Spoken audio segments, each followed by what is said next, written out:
ఇవాళ నేను అడిగేది ఏంటంటే మొన్న నరేందర్ రెడ్డికి జరిగింది, వాళ్ళ నాకు జరగదని గ్యారంటీ ఏంది? నరేందర్ రెడ్డి ఈయన స్టేట్మెంట్ ఇచ్చినట్టు, కన్ఫెషన్ ఇచ్చినట్టు, అనవసరంగా నా పేరు చెప్పినట్టు లేనిపోని పుకార్లు వీళ్ళే సృష్టించిన పోలీసు వాళ్ళు మీడియాకు లీక్లు ఇచ్చాను. ఇలా నాకు కూడా అట్లే చేస్తారనేది నా డౌట్. రెండవది ఇవాళ నేను మళ్ళీ చెప్తున్నా, నేను ఇక్కడ రాగానే నా ఇంటి మీద రేడ్ చేయాలని చెప్పి వాళ్ళు ప్లాన్ చేసుకున్నారు.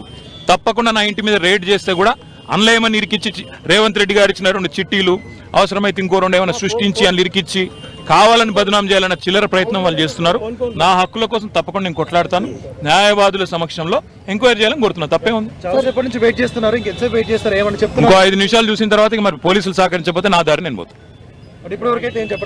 పోలీసు వాళ్ళు మరి లిఖితపూర్వకంగా ఏం చేయట్లేదు, కానీ వాళ్ళు ఫోన్లు వాళ్ళు ఏదో మాట్లాడుతున్నారు. పైకి రేవంత్ రెడ్డికి మాట్లాడుతున్నారో, మరి ఇంకా డీజీపీకి మాట్లాడుతున్నారో, ఎవరికి మాట్లాడుతారో తెలియదు. వాళ్ళు ఏం చెప్తారో దాన్ని బట్టి నా తదుపరి కార్యాచరణ. అడ్వకేట్స్ అనుమతి లేదు అనేది తప్పు. మొన్న పట్నం నరేందర్ రెడ్డి మీద ఏ కుట్ర అయితే వీళ్ళు చేసినరో, ఆయన ఈయని స్టేట్మెంట్ ఇచ్చినట్టు పోలీసు వాళ్ళు ఏదైతే దొంగ స్టేట్మెంట్ సృష్టించి ఆయనను నన్ను బద్నాం చేసే ప్రయత్నం చేసినరో అది జరగకూడదన్నదే నా తాపత్రయం. అందుకే లాయర్ ఉండాలని నేను కోరుతున్నా. లాయర్ ఉంటే వాళ్ళకి అభ్యంతరం ఏందో నాకు అర్థమైతే లేదు.